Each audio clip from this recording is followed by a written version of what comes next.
song as well. I don't know, just go high. Ready?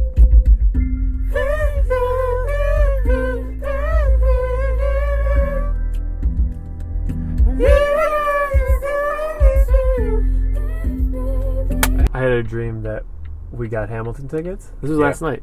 Yeah. But we were late. Like, everything just kept getting in our way and preventing us from getting to the theater on time. Nothing would get in my way. If I was stuck in traffic, I would run there. I would run from the airport. It would take you too long. It would take me 2.5 hours probably. Yeah. And it's assuming I keep 8-minute mile pace. And that you can actually run the whole way. And then you get there and you have a heart attack before the curtain rises. As long as I got to hear that sweet Alexander Hamilton growing fruit like a Johnny Appleseed, coming to you with so much speed. I'm delirious with insanity. Oh, that was my best freestyle ever. Woo! Woo! Eric Torenberg, what you think about that? I crushed that one. All right, let's do one where we alternate like couplets. Okay. All right, What's you a couple? start. I think it's like 2 couple. Like, driving in the car, heading down M10 with my best friend Jonathon. If I'm such your best friend, then why I'm not standing in your wedding? All right, let's start over. Okay. Same bass or just new bass? Let's just new bass, new beat. Like, let's try to get it flowing more. Okay, ready?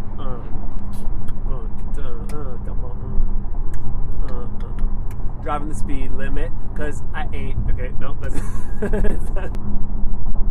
Why you say no when you can say yes? It's the best when you are freestyling with my hairy chest. You don't have hair on your chest, son. You built like a chinchilla, a hairless one. I was gonna say chinchillas are. I fixed it. You did fix it. I Okay. came back. You were smashing. You're in the rap battle right now. So now it's on you. No, it's on you.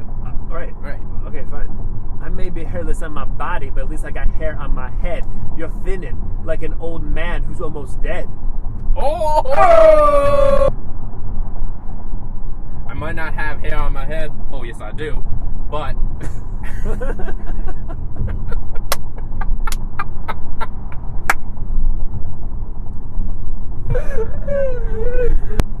has anyone ever told you that your calf muscles are raging like Cajun chicken?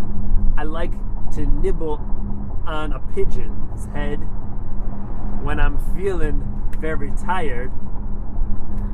I'm expired. It's your turn. Come back at me. good day, fine sir. Jonathon, has anyone ever told you that when you flex, you make a huge muscle because you're naturally so thin? That was good. Flex now, show him. Sounded like Show him. he was hitting on me. Show him. I don't want. That's so. I'm too humble to show anybody my muscles. This is a stank face song. Get your stank face.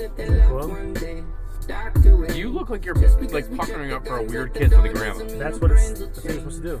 No, it's this. If someone farts and it smells, that's the face you make? Yeah. No, you're supposed to curl your lip to cover your nostrils. No, like this. Let me see yours. Look at me. You, for some reason, you look like you're puckering. Like you're like, give me a kiss. Mia, look, there's a video camera. That's why I said, No, come closer so you can see it. No, just no, you don't. But just come here. Like lean in. Lean in. Wait, say hi. Hi, Mr. Boss. Okay, it's one by one. Oh, sweet. Who you gonna call? Ghostbusters. You're mixing up two songs. It's gonna drive me crazy. Oh, that's the same song. You're doing the Doug Funny song and Ghostbusters. You go Ghostbusters.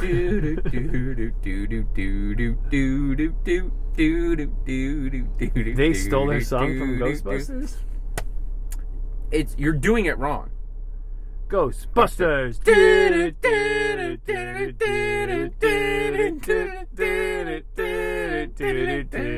See, you're doing it's almost Doug the Funny. same song. Yeah, but you're doing. I'm So pretty sure it's the Doug Funny beginning. Maybe I just figured out where Is the it inspiration Doug Funny? is. I think it's How are you? Good. How are you guys? good. You're a guest. You're a guest. You're a guest for this episode. What? Introduce Blake. Introduce him. Should we do it? Should we break it together? No, I don't want to. Just introduce Blake. Say what you normally say as if any other interview we've ever done. Can we do it holding hands, though? So it's more unified? No. Why? No. Are you done? Okay. Verbal diarrhea. You were wrong. This is literally every day of work. So, the real reason why we hired Blake, and Blake, don't let this go to your head. Earmuffs. Yeah, keep them on. For real. Why we hired Blake was because he had a ton of great experience at a lot of earmuffs. Can I just tell you in a succinct way why we hired Blake?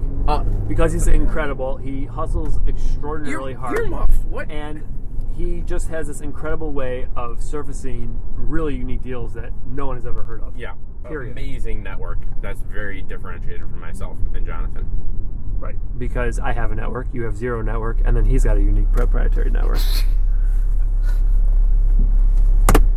Great. You focus a lot on eSports, and you have a lot of experience playing video games, but also now investing in people around the space. Like, what got you originally interested in the whole space, and what do you think is really cool about it today? Okay. I mean, so when I was in high school, I used to play Call of Duty competitively. And then my senior year of high school, I decided I'm gonna I'm gonna focus on school, and just completely stopped playing Call of Duty at all. And then my senior year of college, I turned on a Call of Duty tournament, and I realized that they were all my old teammates. And I was like, wow, this space has continued to blow up, and it made perfect sense now that I knew what venture capital was and all this, that why there would be hype around it, because it's always sort of existed. There's always been hardcore fans. There's always been a lot of viewers, and technology has just enabled more people to watch it. And for me, I think there's a ton of different opportunities in esports, but there's certain areas that really interest me, which would be mobile esports, and then the training and coaching side of it. I think there's a lot of ways that we could use technology to make people better at video games. And I mean, if YouTube's any indicator about tutorials, it's people love watching tutorials on how to get better at games, and I think that there can be overlays and things that really help make that better. Is that what a majority of Twitch's success, you think, is? People watching to get better?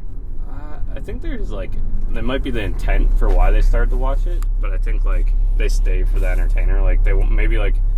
They started to watch it because they're oh, let's see how this guy because most streamers are decent at the game, if not really good at the game, but they end up staying purely because the streamer is actually really entertaining.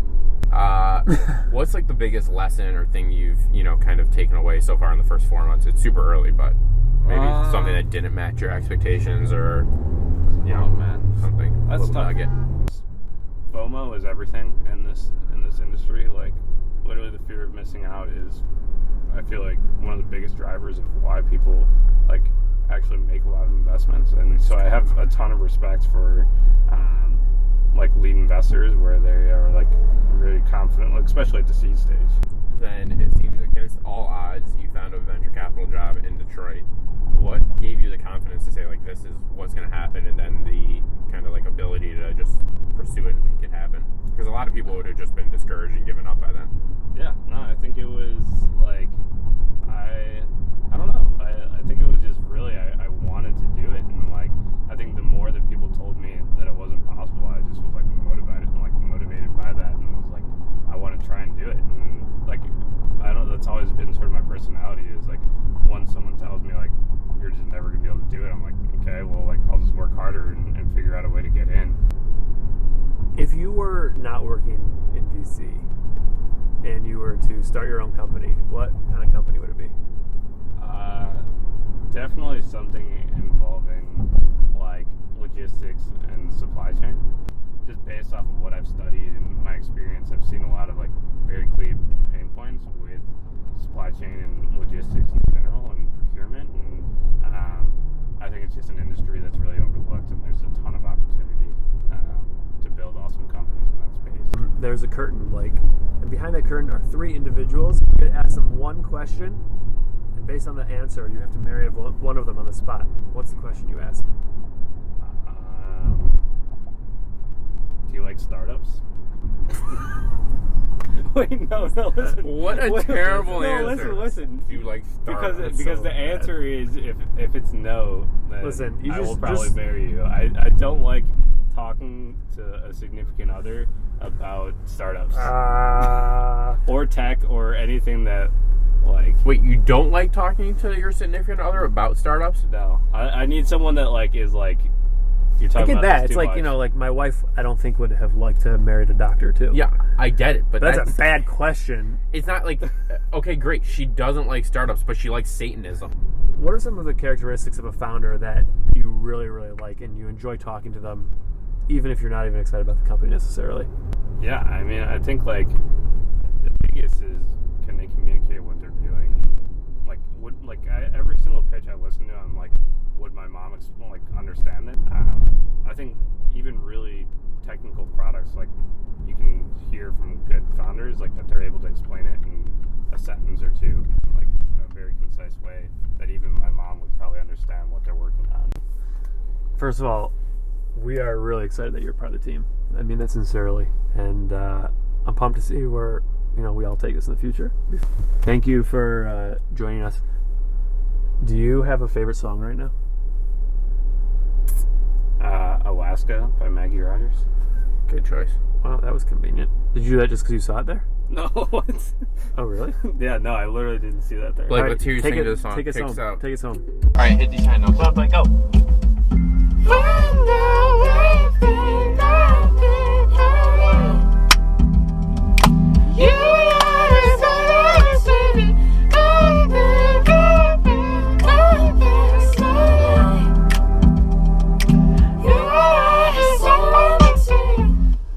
Try and go. Ooh. Ooh. It sounds so weird. Go. Do it. Try. I can't.